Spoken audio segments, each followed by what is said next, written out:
هناك من عمره 11 12 13 سنه يبدا يرفع اثقال. انا نفسي اشوف تبي تاخذ شيء هرمونات حق مصدر دخل رزق، اوكي دخل وجبه مفتوحه، نفسيا راح تستانس بشكل خيالي، مخك راح يصير فيه قول له شنو هرمونات السعاده هذه، دخل انت شيء تحبه. لان اغلب الناس عباله هذا عنده اعتقاد ان انا اذا مرنت لازم اريح العضله 72 ساعه او 48 ساعه. ليش واحد مستعد يدفع آلاف الدنانير حق عمليه تكميم او عمليه تجميل بس مو مستعد يدفع عشر المبلغ حق دايت وتمرين واشتراك مدرب؟ وايد ناس يقول انا بتزوج عشان بدش نادي. انت شلون تقول كيتو بس هو راح يقطع كربوهيدرات شيء مهم. المشكله الثانيه اغلب الناس يقول انا اشتركت مع وجبات دايت ما ضعفت.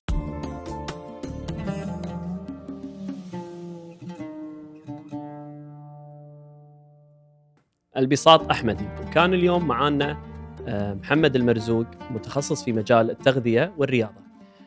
موضوع التغذية والرياضة من أكثر المواضيع اللي فيها نقاش، فيها اختلاف بالآراء، فيها اختلاف في وجهات النظر. أي شخص يروح النادي يروح للجيم راح يلقى مليون راي وراي، راح يسمع مليون فكرة شلون تتمرن، شلون تسوي وجباتك، شلون يكون عندك نظام غذائي، شنو نظرتك حق المكملات الغذائية. تناقشنا سولفنا وايد مع كابتن محمد حول هالأفكار. كان عنده وجهة نظر حادة حول التكميم، حول فكرة ممارسة الرياضة حتى حق الأطفال. تكلمنا عن المكملات الغذائية، متى الواحد يستخدمهم، متى الإنسان ما يحتاجهم أصلاً. يعني كثير من الأمور المرتبطة بالتغذية. يمكن أجلنا موضوع التمرين والتمارين وممارسة الرياضة ممكن لحلقات أخرى، ولكن حاولنا نركز قدر المستطاع على فكرة التغذية، شنو أساسيات التغذية. يعني أتوقع الحلقة مهمة حق كل شخص سواء يمارس الرياضة أو وده يمارس، أو حتى لو هو متردد بممارسة الرياضة. الحلقة راح تكون جدا كلام فيها مهم وشيق وكله مبني على دراسات علمية. معاكم فهد السبيعي والبساط أحمدي.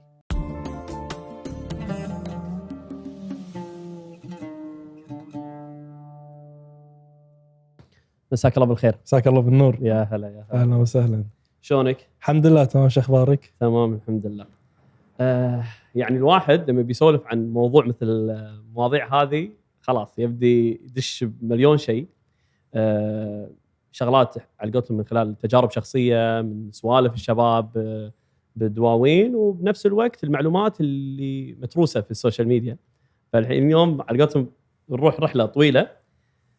ببدي مع فكرة أنت أثرتها يمكن قبل كم يوم على سالفة حمل الأثقال.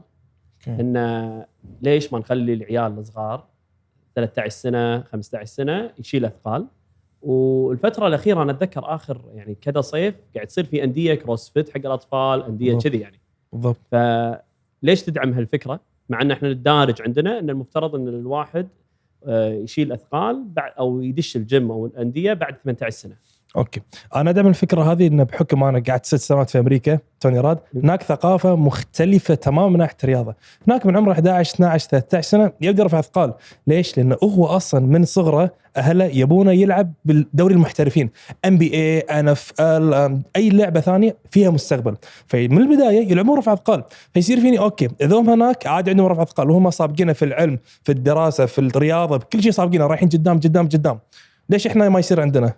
ليش احنا غلط الا بعد 18 سنه؟ هناك طولهم NBA كلهم مترين وفوق، ما اثر على طولهم، بالعكس زاد قوه عظامهم، زاد من ثقتهم نفسهم، زاد من كل شيء ثاني مفيد حق نفسهم. ليش غلط؟ مو غلط. تعاملك كأنه مبتدئ تو داش النادي، مبتدئ تو داش النادي، شنو؟ تدي معاه بجولات قليله، تمارين قليله، تعلم مع التكنيك الصح، شوي شوي درج معه. وهذا الشيء انا قاعد اسويه حاليا مع اخوي عمره 11 سنه، من عمر 10 سنوات من هو بامريكا يدق علي فيديو كول، عبد الله سوي كذي، تمرن كذي، انا معاه تابع معاه، الامور طيبه عادي، ما ياثر على الطول، ما في اي ضرر سلبي ابدا. بس من خلال كلامك انه لازم يكون معه مدرب، لازم يكون مع احد يشرف، مو شرط مدرب. إيه؟ عادي اخوه الكبير يكون عارف في مجال التمرين والتغذيه او التمرين بالمعنى هذا، بس اموره تكون سليمه. زين، الحين هذا السؤال الجوهري. انت مدرب صار لك فتره وتوك متخرج من الكليه، صح؟ امريكا. مبروك، صح. الله يبارك تخرج. الفكره ان هل يفترض ان اي شخص يبي يدش عالم الرياضه، بيدش عالم التغذيه، يراجع اشخاص متخصصين بمعنى ان عندهم شهادات، ولا عادي يروح حق واحد عنده خبره، عنده تجربه شخصيه بس يقدر يعطيه من خبرته؟ يعني مثلا انا صار لي بالنادي 20 سنه، وهذول نشوفهم وايد بالانديه، مع 5-6 شباب قاعد يدربهم. اوكي انا مع الراي ان انت روح حق الشخص يجمع اثنين مع بعض، ما يكون بس خبره ما يكون بس علم. بحكم ان العلم او شيء واحد، اي واحد يروح يدخل ياخذ شهاده معينه سهله بيوم واحد تاخذها، اجاباتها موجوده في النت، انا صرت مؤهل ان انا اعطي جداول تغذيه وتمرين. بس الموضوع مش بالطريقه هذه. هذا واحد. اثنين، لو واحد يتعمق يروح الجامعه، انا حرفيا توني متخرج من الجامعه تخصص تغذيه علاجيه، الجامعه ما تعلمك شلون تتعامل مع ناس تعدل اجسامهم حرفيا. فلما واحد يقول لك والله انا مؤهلاتي ان انا متخرج من الجامعه تغذيه، زين حبيبي انت بالجامعه ما يعلمونك اصلا شلون تتعامل مع الاجسام، فشو انت بتطبق على الناس؟ ما يصير. او نفس الشيء مثلا بالجهه المقابله واحد يقول لك انا اعتمد على الخبره، زين انت من ناحيه الخبره ما تدري اذا هذا الشيء انت قاعد تسويه يعتمد على العامل النفسي، لان ما في اشياء انت تتحكم فيها ثبت المتغيرات.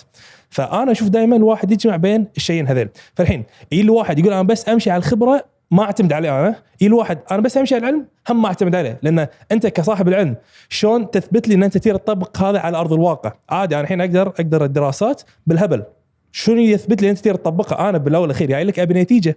اما بالجهه المقابل واحد يقول لك انا بس خبره يصير فيني، اوكي في نتائج في هذا، بس الاساليب مالتك اللي انت سويتها هل في احسن؟ لان عادي انت تمشي على اسلوب يوصلك حق نتيجه، ولكن النتيجه تكون مهلكه ومتعبه بشكل خيالي. يصير فيني هل في طرق اسهل للوصول لنفس النتيجه؟ هذا شلون تعرفه؟ من خلال العلم. فالحساب انا اميل ان نجمع الاثنين مع بعض، الواحد يطلع باحسن شيء. وهم نحط في بالك شغله، نفس ما قلت لك الجامعه ما تعلم الواحد شلون يتعامل مع اجسام الناس ابدا. الجامعه تتعامل مع مرضى اوكي مكانك الجامعه، بس انت حرفيا لو انت ما دخلت الجامعه تخصص تغذيه تقدر تمشي على الدراسات والابحاث العلميه. انا نفس ما قلت لك تخصصي تغذيه علاجيه مو تغذيه رياضيه، بس انا شغلي كله تغذيه رياضيه، كله تغذيه تعديل الجسم تحسين الاداء الرياضي. من وين متعلم هذا كله؟ تعلمت من بحثي واطلاعي الخاص بروحي من الكتب الدراسات وهذا كله. فحرفيا الواحد لو ما كان تخصصه تغذيه يقدر يكون شخص يمشي على الادله العلميه واخذ خبرته طبقوا اثنين مع بعض، يكون احسن من وايد ناس عندهم شهادات تغذيه. تدري شو المشكله؟ شو؟ ان احنا مندش النادي، وهذا اتوقع يصير مع اغلب الناس، يسمعون معلومات عكس بعض، معلومات ضد بعض، ما يدرون، واثنينهم يقولوا لك ان هاي معلومات علميه، معلومات صحيحه. بندش احنا خلينا ندش بالتغذيه بشكل كبير ونتطرق حق مواضيع التمرين ولا الرياضه بشكل عقلتهم جانبي. اليوم انا بدش نادي. اول ما ادش النادي شنو اهم شيء يقول لك الناس قبل ما تفكر بالتمرين فكر شلون اكلك صح. الحين موضوع الاكل نفسه في مليون طريقه وطريقه، وكلهم يقولون ان هذا كلام علمي. على اي اساس انا اقدر ابني كلام؟ اعطيك مثال. مثلا لما تدش النادي في ناس، اول شيء خلينا نقسم الناس اللي يدخلون. في ناس يسوون وجباتهم في البيت، في ناس يشتركون بوجبات خارجيه، وفي ناس ماشيين باكلهم الطبيعي العادي. الحين هذول الثلاثه شنو الشيء العلمي؟ ايه الاحسن؟ ايه الافضل؟ وبعدين بنروح طبعا نتكلم عن المكملات غيرها بالشغلات الثانيه مع السوالف يعني. اوكي شو هي الثلاثه؟ انا بالنسبه لي اسوء واحد تسويه تروح تسجل مع مطعم حاليا في دوله الكويت. اتكلم عن دوله الكويت ليش؟ لان انت مثلا على سبيل المثال سواء انت سجلت مع مدرب او انت دشيت في الانترنت كتبت حاسبه سعرات حراريه طلعت لك 2000 سعر حراريه، تروح حق المطعم انت حسن نيه المطعم حاط لك 500 سعر حراريه تمشي عليه ما تضعف صفر نزول صفر اي شيء اي تطور. هاي صارت معي انا مع كذا لاعب، تاخذ نفس السعرات حراريه حرفيا نفسها بالضبط تسويها بالبيت ضعفت. ليش؟ لان المطاعم هني ما فيها رقابه، هو يحط لك 500 سعر حراريه بس هو حرفيا عادي يكون 700 800 سعر حراريه. وهذه واحد سواها حساب على الانستغرام، خذ الاكل من بعض المطاعم راح وداه مختبرات تحسب سعرات حراريه، يحط لك المطعم حاط لك 400 حرفيا هي 800 دبل عادي جدا. مثلا دونت هالكثر فيها زيت متروسه 150 كالوري، حبيبي شو قبل 50 كالوري؟ لا الموضوع مو منطقي. بس ليش؟ لانه ما في رقابه. فانا بالنسبه لي اخر شيء تسويه تروح حق المطعم. اذا تقول لي والله انا حالتي صعبه ما اقدر اطبخ، اي سبب كان، ما اعرف اطبخ، ما احب اطبخ، شنو كان السبب، تروح حق المطاعم اللي انت ممكن تراجع من وراها وانت تتحكم من كميه اكل. بس ما تروح حق مطعم يقول لك والله هذه الوجبه 500 كالوري، زين ما تقدر تاكد من وراه الا اذا انت عارف الشخص صاحب المطعم وهذا، وفي موجودين ولكن هاي فئه قليله.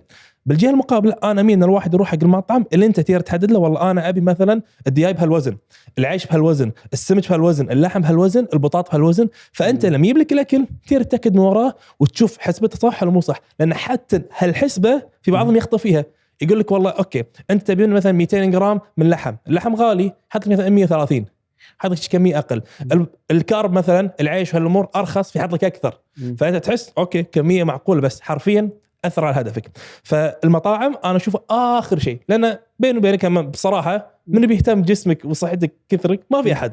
فاحسن شيء واول شيء انا اشوفه ان الواحد يروح هو يسوي وجباته في البيت. اوكي الحين بالنسبه للمطاعم قلنا هذه اخر حل.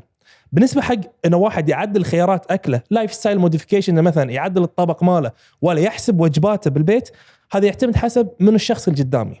يلي مثلا واحد، هذا واحد من اهلي حاليا، يعني بحياته ما سوى دايت، بحياته ما سوى شيء، عمره 16 سنه 15 سنه، هذا مو من منطق اقول له اوكي روح انت في البيت خي يسوي لك اكل غير عنهم، او روح سجل بوجبات غير عن بيتك كله. لا، هذا اعطيه انا الطريق ان اقول اوكي احنا عندنا الطبق اغلب الناس شنو اكلهم يكون 80% كربوهيدرات، عيش بطاط باستا معكرونه، 20% ممكن لحم دياي سمك مصادر بروتين، خضار صفر، بس خضار ياكل يمكن كم حبه بس خلصنا. اقول اوكي نفس الطبق نفس اكل بيتكم نفس كل شيء، بس الطبق خله 50% بروتين، 25% كربوهيدرات، 25% خضار والياف، هذا كله حرفيا قاعد يضعف الولد بدون ما يسوي ولا شيء ثاني، بس عدل في خيارات اكله. نفس طباخ بيتهم، نفس طباخ الدهن، بيتهم، نفس كل شيء. قلت له لا تحاتي موضوع الدهن، سووا لي بدون دهن، نفس اكل شنو امك تسويه شنو بيتكم كله ياكل سووا نفسه. ليش صار شيء هذا؟ لان احنا عندنا الاساسيات مضبوطه. شنو الاساس مالنا؟ الاساس مالنا يقول انت الاساس اذا واحد ينزل ولا يزيد في كميه الاكل الكليه في خلال اليوم. فاحنا من خلال الحركه هذه يوم نرفع البروتين شنو سوينا؟ زدنا الشبع. فبالتالي هو خلال اليوم خيارات للخربطه راح تقل، لانه هو شبعان ما يبي يخربط. اغلب الناس ليش يخربطون بين الوجبات؟ لان حاسب جوع، بس غثه بالوجبه ما راح يحس بجوع فما راح يخربط، فبالتالي الكميه الكليه ايش يصير فيها؟ تقل. هذا سوينا معه حاليا اسبوعين نازل 2 كيلو، امور طيبه. امور طيبه. انزين الاوبن داي اليوم المفتوح شنو وضعه؟ اوكي انا عن نفسي هم اقول له انا شوف اوبن داي ما امشي على الاوبن داي. اوبن داي سيء، يوم مفتوح كامل سيء، لان انت حرفيا وايد ناس يصير فيه والله ملتزم 6 ايام في خلال الاسبوع ويوم واحد افتح فيه ما ضعف. لان انت باليوم هذا تعوض كل انت نزلته في خلال ايام الاسبوع. انت في خلال ايام الاسبوع مقلل مسوي عجز في السعرات او عجز في كميه اكل، مقلل اكل، جسمك يحس بنقص، جسمك على مدار الاسبوع كله قاعد يفتت دهون يفتت. انت في اليوم هذا تروح تعطيه انت كل شيء يبي، خلاص عوض كل شيء، فبالتالي نهايه الاسبوع ما في اي شيء.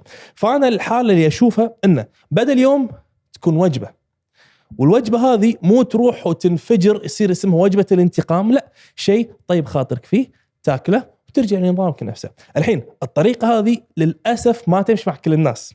في ناس وانا منهم ترى لما امشي على برنامج دايت يصير فينا ما دخل وجبات مفتوحه. ليش ما دخل وجبات مفتوحه؟ لان انت مثلا تكون مثلا اسبوعين، بالعاده اول ما واحد يبدا الدايت اسبوعين يمشي بدون وجبات مفتوحه. اول اسبوعين اوكي امورك تمام، داخل وجبه مفتوحه نفسيا راح تستانس بشكل خيالي، مخك راح يصير فيه قول له شنو هرمونات السعاده هذه، دخل انت شيء تحبه. فبالتالي ثاني يوم لما ترجع حق ايش يصير فيك؟ احباط يصير في حبيبي انا شنو ابي، وروح يخربط يكثر بالاكل. فبالحاله هذه تشيل منه الوجبات مفتوحه. الناس بالجهه المقابله شنو؟ تدخل وجبه مفتوحه بالعكس تساعد على الاستمراريه، بحكم من اول لما دخل وجبه مفتوحه بالعاده يطلع مع اهله، يطلع مع ربعه، نفسيته تصير احسن، شو يصير؟ يقدر ينام احسن، ينام احسن تمرينه يصير احسن، فكل اموره تتحسن للافضل. عرفت؟ فهي تعتمد حسب الحاله، ولكن من واقع تعلم مع اللاعبين اشوف ان 80% تمشي معهم الطريق ان تدخل له الاكل، عطى تعليمات عامه بخصوص وجبه مفتوحه، روح اكل وجبه مفتوحه ولكن لا تكثر، اعتدل في الكميه. 20% شيل منه وجبه مفتوحه، ما يقدر اذا يوصل لهدفه لازم يشيل منه وجبه مفتوحه. يعني كلامك ان الموضوع مرتبط من جانب نفسي اكثر من ما هو الحين انت فسيولوجي. يعني صح. مو الموضوع كذي، بس جانب نفسي على اساس عقلتهم لا يحبط او يعني ما يكمل الرجيم او الدايت اللي هو. والوجبه مفتوحه ترى مو شيء الزامي.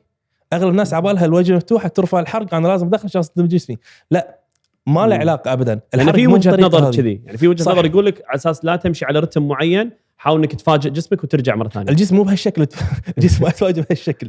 اوكي ليش واحد يقول لك والله انا اوكي انت تقول لي الجسم ما يتفاجئ ما يرفع العمليه الحرق، بس ليش ما ندخل وجه مفتوح ثاني يوم وزني ينزل او شكلي يتحسن؟ شكليا حتى الوزن ثابت شكلي يتحسن. هذا لها عده اسباب. اول شيء نفس تكلمنا عنه، الوجبه مفتوحه راح تاكلها بالعاده متى؟ ويكند طالع مع اهلك، طالع مع ربعك، نفسيا احسن. لما نفسيتك تصير احسن شو راح يصير؟ التوترات، هرمون كورتيسول يقل، هرمون كورتيسول يحبس السوائل، فلما يصير عندك هرمون كورتيسول اقل، احتباس السوائل اقل، ثانيا شو يصير؟ وزنك ينزل. هذا واحد. اثنين، حتى لو انت ثاني يوم قعدت من النوم شفت ان وزنك نفس اليوم اللي قبله بس عادي شكليا يصير احلى. ليش هم مره ثانيه؟ لان التعب مالك صار اقل. لما التعب مالك يصير اقل توزيع السوائل داخل الجسم يصير موزع ومرتب بدل ما يكون مكان واحد شكلك مو حلو.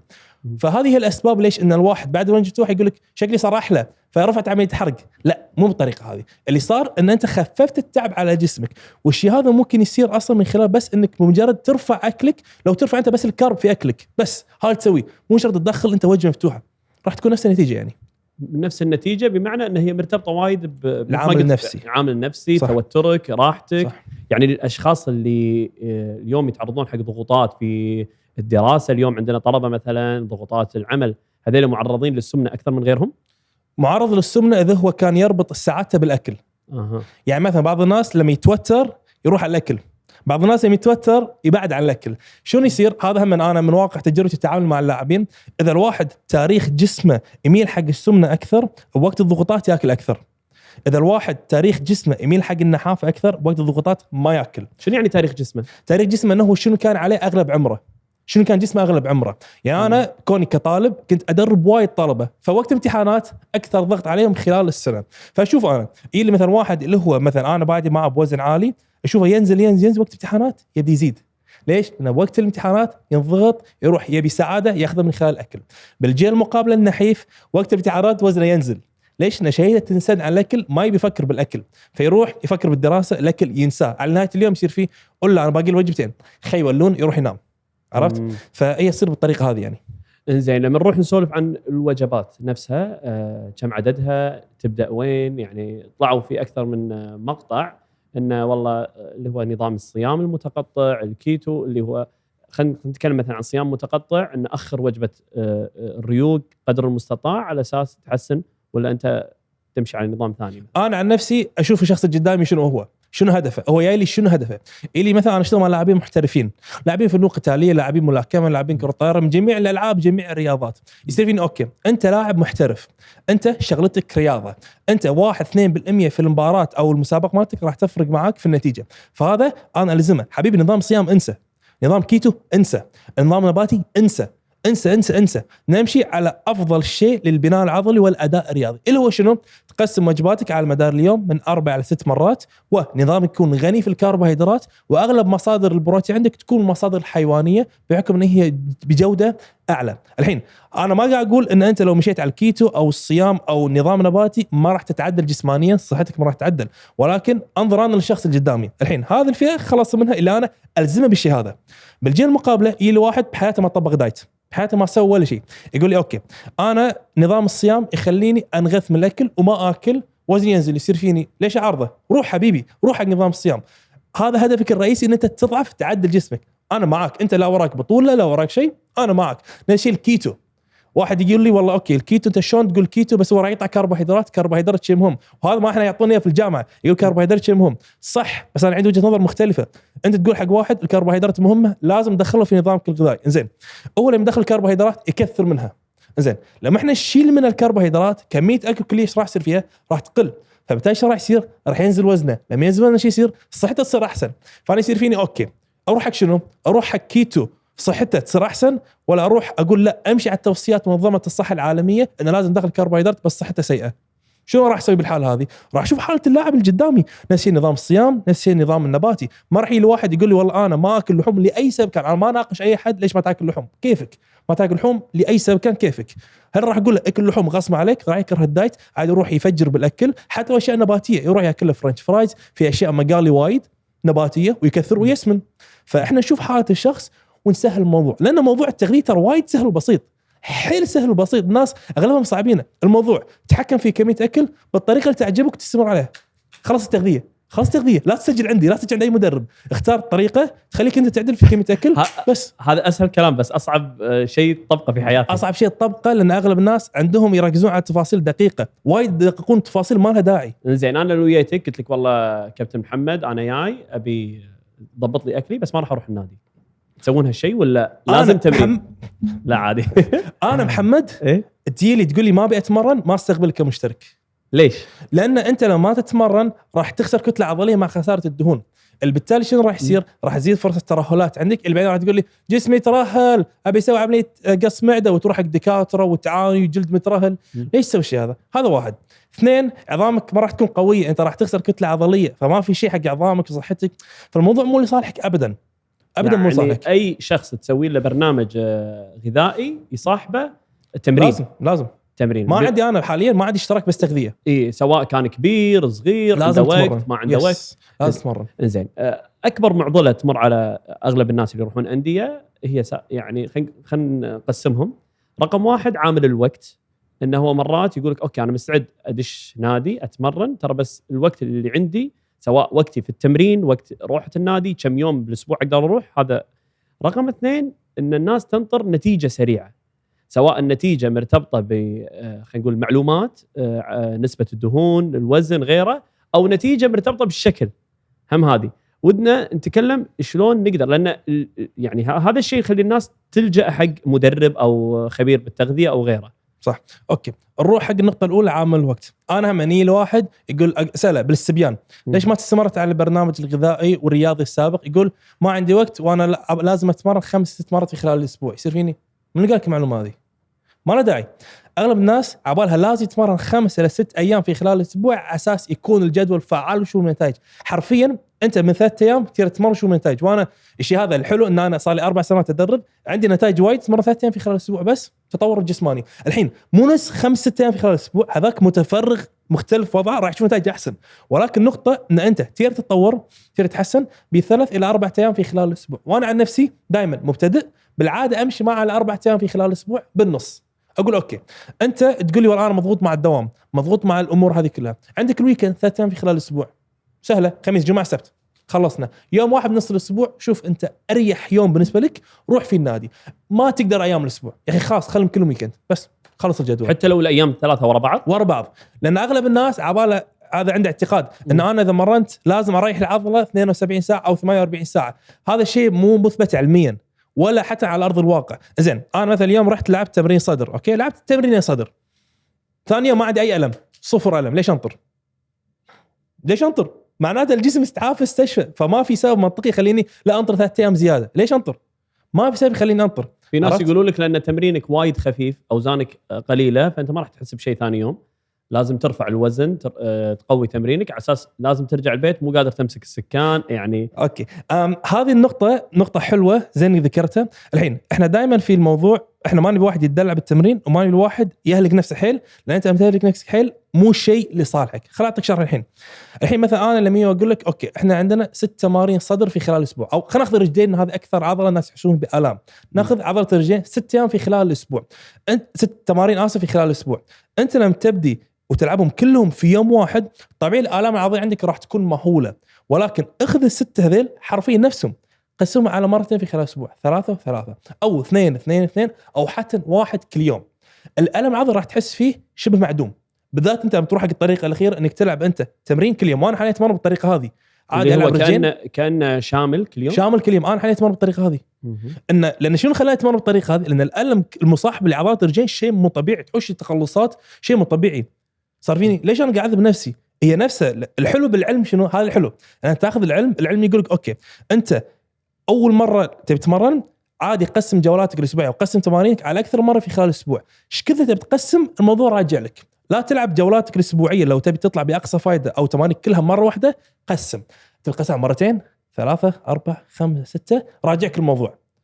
انا عن نفسي مقسم على 5 مرات في خلال الاسبوع، 5 تمارين رجلين في خلال الاسبوع، كل يوم تمرين، خلصنا بس.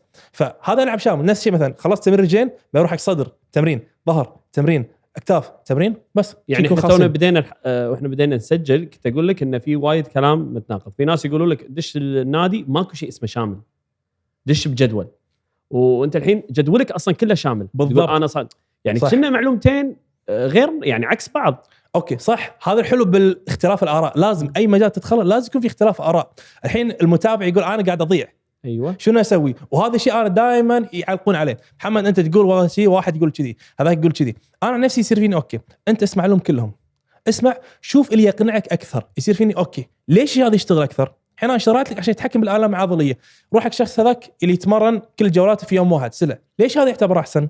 بعضهم يقولك لان انت تهلك نفسك في خلال اليوم، فهو يربط هلكان النفس في شنو؟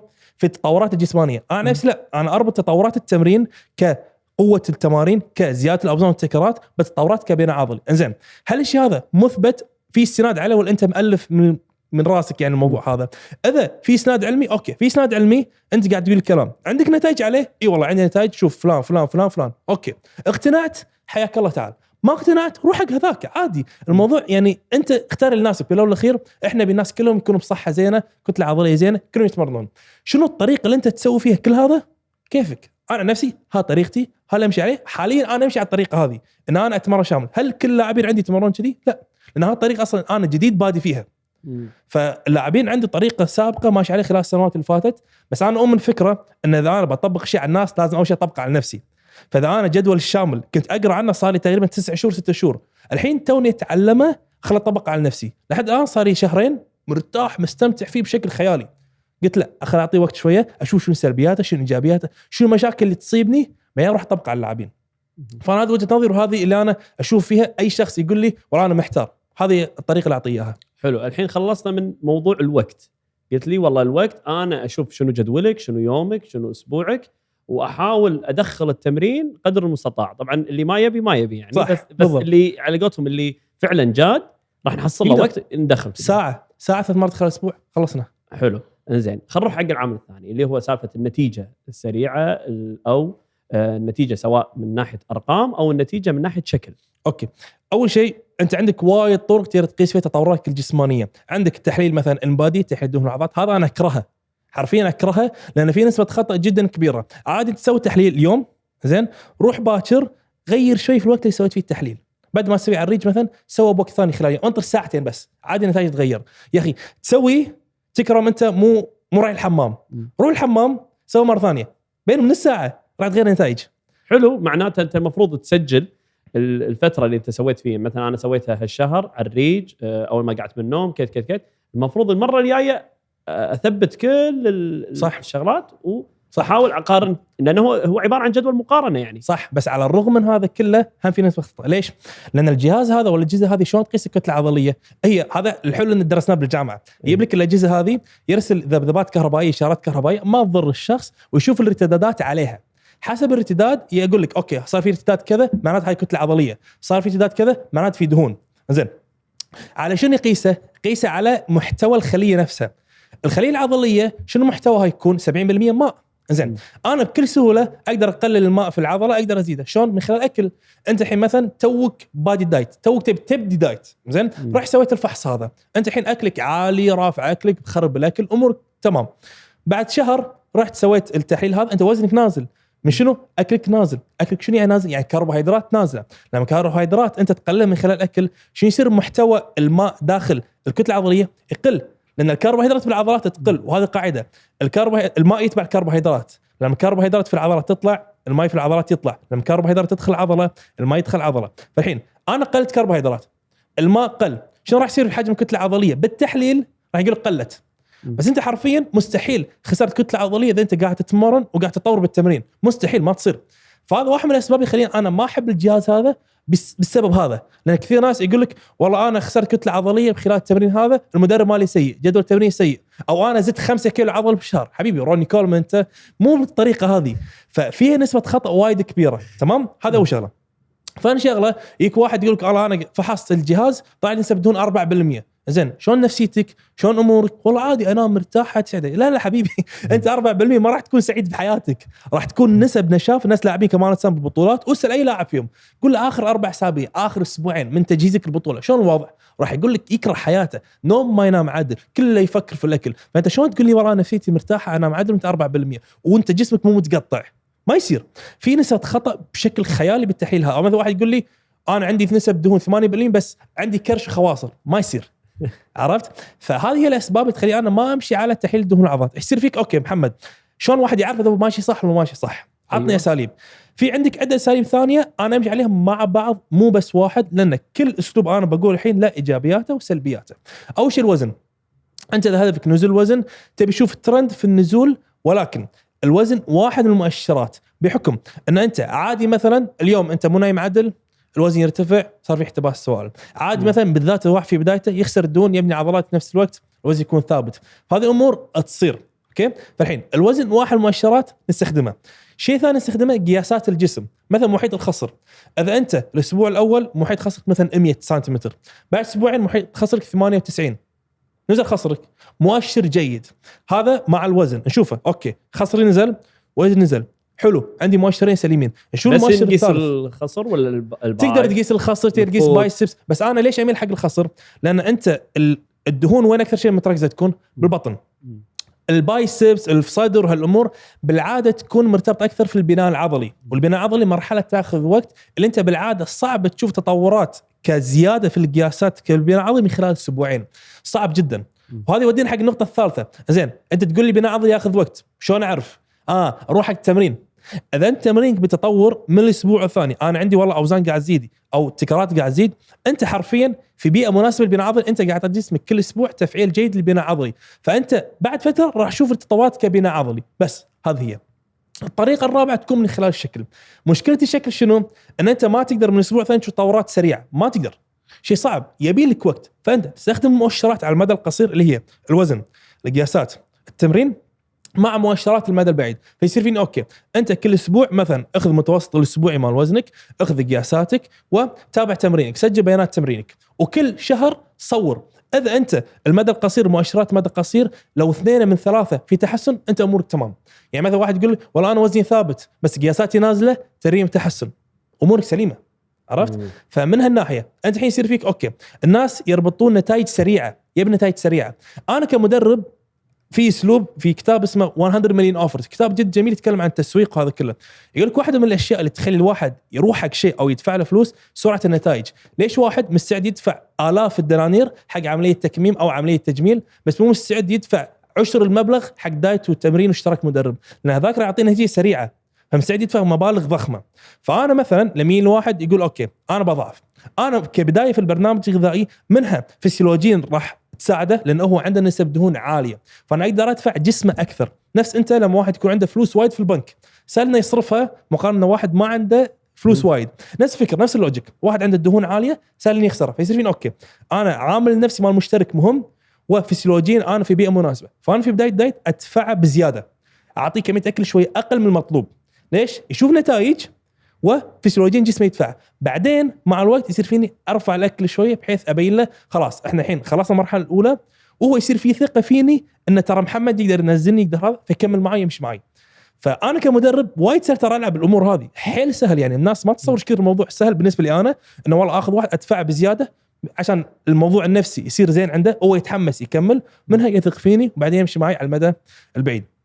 هذه الامور تصير يعني. زين بما انه يبطاري تكميم، ايش رايك لو واحد مثلا يقول لك انا كل مره قاعد اروح النادي شهر اقل من شهر ما اكمل، انا كل مره ادش دايت بعدها ما اكمل برنامج، كونه هو والتارجت عنده او خلينا نقول الهدف اللي يبي يحققه نزول اكثر من 70 كيلو، يعني هذا الانسان يبي له صبر كم 3 سنين تقريبا. إيه؟ شوف انت يوم قلت موضوع التكميم انا قاعد اضحك. ليش؟ لان انا عندي وجهه نظر كثير ناس ما يحبونها، اللي هي اذا انت ما راح تموت الحين، ما راح تموت باكر الحين، حالتك الصحيه مو حيل خطره اللي الدكتور يقول لك انت حالتك حيل خطره لازم تسوي تكميم، ما اشوف انه لازم تسوي تكميم. لا تسوي تكميم. ليش؟ لان اغلب الناس يروح يسوي تكميم وهو تلاقي وزنه 110، بس الحاله الخطره وانت 140 كيلو. زين ليش؟ والله كسلان، والله احب الاكل. شنو نقصد بالحاله الخطره؟ الحاله الخطره الناس ما قلت لك، اذا واحد صحيا الحين لازم يضعف، الحين لازم يضعف، قلبه يعني مو قادر. يعني في ناس يقول لك والله انت في شو نسميها، يعني كأنه فرصتك اكبر انك يحوشك ضغط، في احتماليه يحوشك سكر، في احتماليه هذه تعتبر خطره؟ لا، ان هذه عادي، اي واحد سمين عنده ارتفاعات في الضغط بالعاده يكون مثلا في سكري مثلا نوع ثاني. مو الحين عيل شنو انه واحد خلاص انت بتروح فيه. انا عندي كذا لاعب يجي وزن 140 150، سكر عنده مشلع، ضغط عنده مشلع، كوليسترول عنده مشلع، القلب عنده ضعيف، ما يدخل تكميم. ضعفوا 30 40 50 كيلو يضعفون. فاذا هذا قدر انت تقدر خلال ايش كثر؟ 2 سنين تقريبا. منو يقدر يتحمل 2 سنين؟ هذا الموضوع. ليش انا زين انك ذكرت النقطه هذه؟ اغلب الناس عباله 2 سنين دايت على طول. لا، مو دايت على طول. احنا موضوع الدايت نفس اي شيء ثاني بالحياه، انت تربطه كاهداف مؤقته. يعني مثلا انت واحد يدرس بالجامعه، فتره الامتحانات هي اكثر فتره هو مضغوط فيها، اكثر فتره هو يضحي بطلعات وناسه، بعدين شيء يخف الضغط يطلع يستانس. نفس الفكره بالضبط تطبق على الدايت. احنا مثلا حط لنا فتره زمنيه معينه حق الدايت، هالفتره حبيبي نقلل شوي من الطلعات، ممكن نضحي شوي في خيارات اكل، نضعف لنا كم كيلو زياده. بالعاده لو نقول نسبه مئويه نقول 10% من وزنك، مثلا واحد وزنه 150 نجيب هالفتره 15 كيلو. لاحظوا مع اللاعبين بعد 10% 15% من نزول وزن اللي هي بعد تقريبا لو احنا نقول 1% كل اسبوع، بعد تقريبا 12 اسبوع الى 16 اسبوع اللاعب نفسيا يبدا يتعب. ليش واحد يقول لك والله انا نزلت وزن كبير بس بعدين ما قدرت احافظ ورديت اكثر من قبل؟ لان هو وصل الحاله هذه وعباله انه هو لازم يكمل بالدايت ماله، وهذه غلط. انت بالحاله هذه جسمك رافع الجوع، مقلل الشبع، نفسيتك للتمرين سيئه، فكرك دائما في الاكل، وانت ضعفت، فانت في بيئه غير مناسبه انك تكمل في الدايت. فبالحال هذه نرفع الاكل لمرحله نسميها دايت بريك او مرحله الثبات. هو حرفيا ينزل مثلا 3 شهور، يثبت مثلا 4 اسابيع، شهر، بيرد ينزل 3 شهور. هذا صح راح يوصل لهدفه بوقت اطول من الشخص اللي على طول نازل، بس لوقتنا حالي 4 سنوات ما شفت واحد ينزل من 150 ل 70 دايركت. لازم يكون عنده مترات، لان الجسم راح يحاربك. الجسم ما يحب يكون في مرحله عجز السعرات، ما يحب يكون في مرحله تغيير الاكل، لان الجسم ما يفكر فيه ان انت والله تبي تسوي شيء هذا عشان تطلع 6 باك. لا، الجسم يشوف ان انت في بيئه ما في اكل، انت في مجاعه، انت في مكان تبي تطلع 6 باك، ما يفرق بينهم. انت ما عندك اكل، انا كجسم شلون اسوي؟ انا كجسم ارفع الجوع عندك، اقل الشبع، على اساس ادخل الاكل هذا اللي انت قاعد تحرمني منه. فكل ما استمريت في الدايت كل ما راح تزيد الاشارات هذه، فبالتالي راح يصعب عليك موضوع الالتزام. حلو انك ذكرت النقطه هذه، انه مو على طول سنتين مستمر، لا، ينزل مثلا 10 15 كيلو، نثبت على الشيء هذا، نضبط هرمونات جسمه، نرفع الاكل، نخليه نفسيا هو يستانس يرتاح، بعدين هو راح يقول لي انا جاهز حق دايت مره ثانيه. انزين، خلال الشهر هذا اللي سميته بريك او ثبات او الفتره هذه بيسافر، بيروح مع ربعه، يروح زين شلون اكله هناك؟ هم انت تروح يوازن؟ لا ما شاء الله، انا دائما اي لاعب يلي اذا انت ما وراك بطوله ما وراك شيء، وقت السفر احنا بنستانس الموضوع، لان حط فيك شغله، انا مثلا عندي 52 اسبوع بالسنه، تقول لي انا ملتزم 48 اسبوع فيهم، الاربع اسابيع هذه صارت سفره عطله العيد، صار عندنا العيد، صار عندي انا سفره مع الربع، عادي روح، لان الموضوع على المدى البعيد. انا يهمني انه واحد يستمر في البرنامج الغذائي ماله. انت في فترات معينه راح تعك شوي عن الدايت، بس الحين انا طبعا اعطيه بعض التوصيات، اقول اوكي يا فلان انت الحين 3 شهور نزلت مثلا 15 كيلو، انت تقدر في خلال السفره تقدر تعوض 7 كيلو عادي، سهل جدا، تقدر تعوض 7 اذا انت فليتها. فاقول اوكي نشاطك حافظ عليه، تحرك، وبالعاده اغلب الناس يمشون وايد بالسفر، فهذا واحد سهل. 2 تمرين، روح 3 مرات في خلال الاسبوع، بس انت متعود 5 6 ايام، ما ابي 5 6 ايام. الجيم اللي هو تبع الفندق او فندق، مو شرط انت تجيم اجهزه اي شيء، بس روح تمرن، حتى لو تمارين مختلفه ونفس تمارينك روح تمرن. انت تبي تروح 5 ايام 6 ايام روح، حلو. ما تبي تحس ان انت راح تروح رحلات وايد 3 مرات في خلال الاسبوع، امورك طيبه. الاكل وازن، ما اقول لك لا تاكل ولا شيء، ولا اقول لك افتحها على الاخر، وازن في الاكل. مثلا ريوق اغلب الناس فنادق، اوكي راح تاكل بيض، مو شرط تقول له يسوي لي بيض مفيوح، اكل بيض العادي. تبي تاكل لك فرنش توست، اكل فرنش توست، بس لا تفلها وايد. دخل لك فواكه بالغداء، مثلا تبي تاكل حلي، مش تبي بيتزا، اكل بيتزا، بس وازن.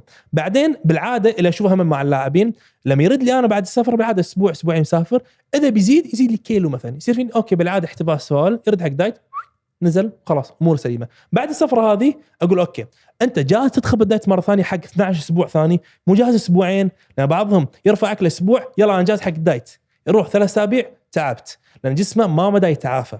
ف3 شهور دايت، 4 اسابيع تقريبا ثبات، بيرد ينزل مره ثانيه، ثبات، يرد ينزل مره ثانيه، وهكذا يكون البروسس.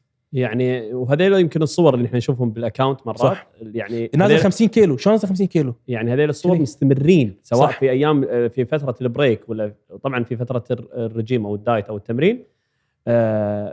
نتكلم عن موضوع الجانب النفسي. يعني انت الحين عندك مجموعه كبيره من خلينا نقول الاشخاص اللي تدربهم برايفت، يصورون لك هم شلون يدربون. زين بالنادي مرات وايد شباب عندنا بالكويت يستحي يعني ادش النادي اصور تمريني وهو جسمه يعني الله بالخير يعني ففيها يعني فيها ضغط نفسي، وايد ناس ما يتحملون النادي صح يعني، واعرفهم شخصيا، وانا فتره من فترات كنت لما اروح النادي احس كأنه حمل او عبء علي يعني صح. اتمنى اليوم اللي يتكنسل فيه النادي فتحس انه في جو النادي وايد جو مو مريح، خاصه صح. حق اللي اجسامهم مو فت او أكيد. مو مثاليه صح. اول شيء انا اقول حق الشخص اختار النادي الصح. هو عادي يروح نادي كله فيه ابطال عالم، انت مبتدئ توك داش نادي سواء ضعيف او سمين، انت راح يحوشك شويه احباط. الحين انا ما اقول لك ان الشيء هذا راح يصير دائما، ولكن لو انت عندك شويه مشاكل لا تروح النادي هذا. الحين يجي واحد يقول والله انا بس عندي النادي هذا يم بيتي، ما عندي ولا نادي ثاني، هذا النادي الوحيد انا اقدر اروح له. مثلا عمره 17 سنه ما عنده سياره، هذا النادي يمشي من بيتهم. النادي الثاني يبي له 20 دقيقه سياره، ما عنده احد يوديه، ما يروح النادي؟ لا روح النادي. الحين تقدر تروح بوقت ما يكون في ناس، تروح. الحين مره واحده انا ما اقدر الا العصر، ازحم وقت خلال اليوم، روح. ليش انا اقول لك روح؟ انت راح تحس ان هذول قاعد يطالعونك، بس هذه ما حد يطالعك، ما يهتمون فيك. بالعكس انا عن نفسي لما اروح النادي، لما اشوف واحد ضعيف او واحد سمين يصير فيني هذا بطل، لان قرر يروح النادي في حاله صعبه وايد ناس ما يروحون فيها النادي. فانا انظر لها من الناحيه هذه، وصدقني كثير ناس ينظرون لها من الناحيه هذه. واصلا ترى في كثير ناس اول ما صار فتره بالنادي يبي يساعدك، يشوفك انت ما قاعد تمرن صح يبي يساعدك، ولكن بعضهم شو يصير فيه؟ يصير انا ما ابي اتدخل بشغله، يمكن يقول لي لا تتدخل او شيء، فهو يوخر. انا نفسي شيء اسوي ايش كثر اشوفهم يتمرون بالنادي يصير فيني ودي اساعده والله. مرات حتى اطرش المدرب النادي يقول تكفى روح شوفه، يروح شوفه يعدل له شويه اخطاء، اقول اوكي.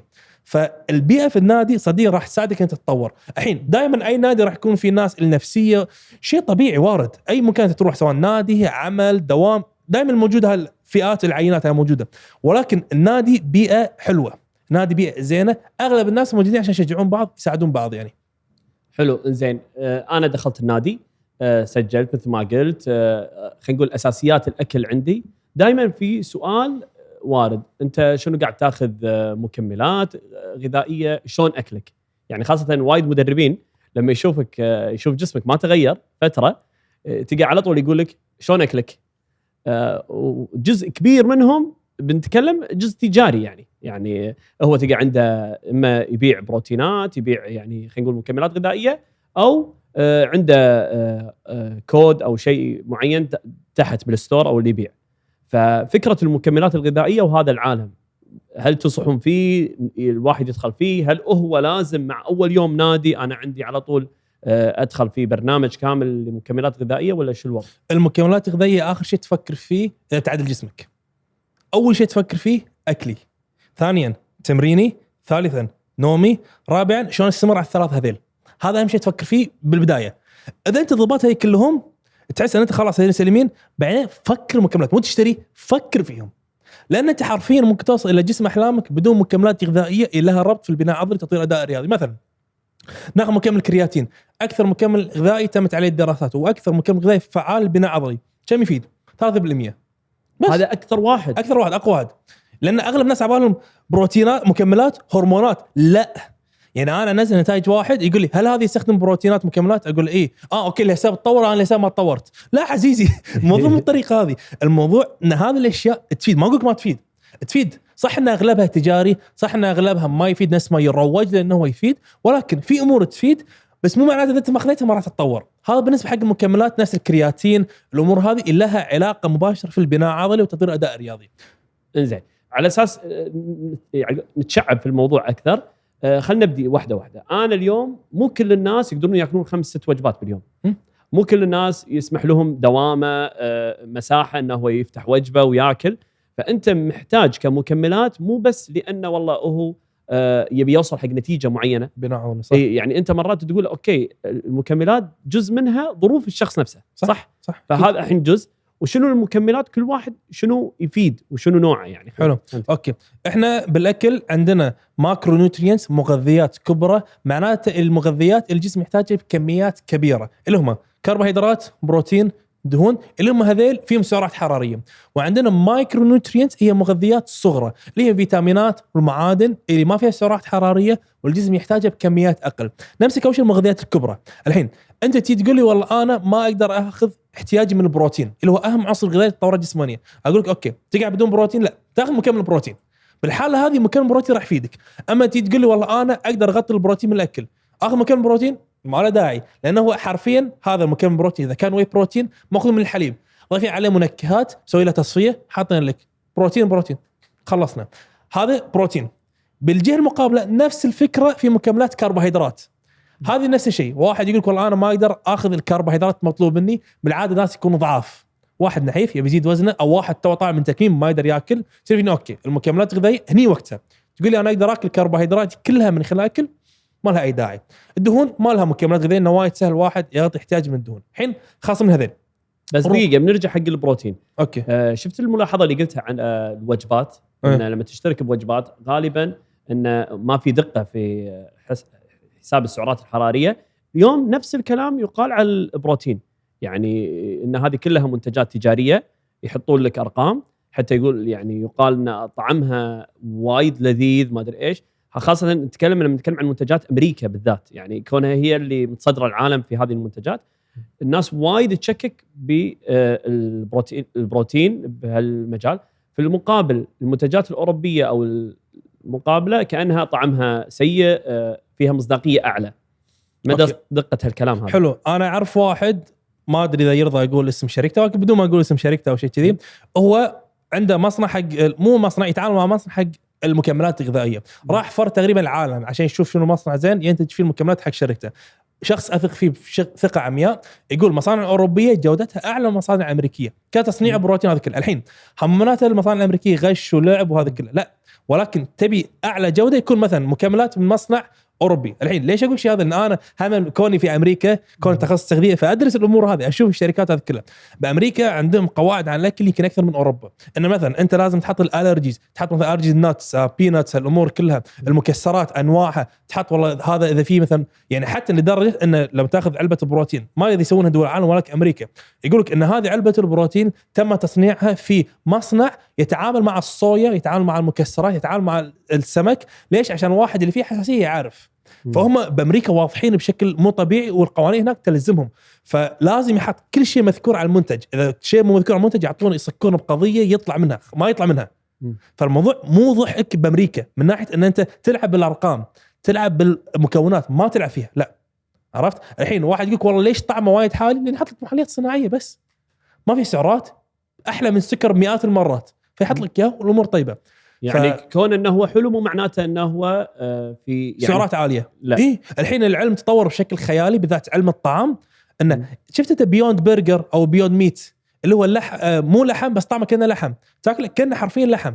حق الفيجيتيريان، حق الفيجيتيريان. ايه زين، شلون وصلوا للطريقه هذه؟ العلم تطور بشكل خيالي. الحين احنا مو بصدد نقاش ان هذا شيء زين تاكله مو زين تاكله، احنا في صدد نقاش ان العلم تطور بشكل كبير لدرجه انه يطلع لك اشياء حيل حاليه بدون سعرات حراريه او بسعرات حراريه قليله حرفيا.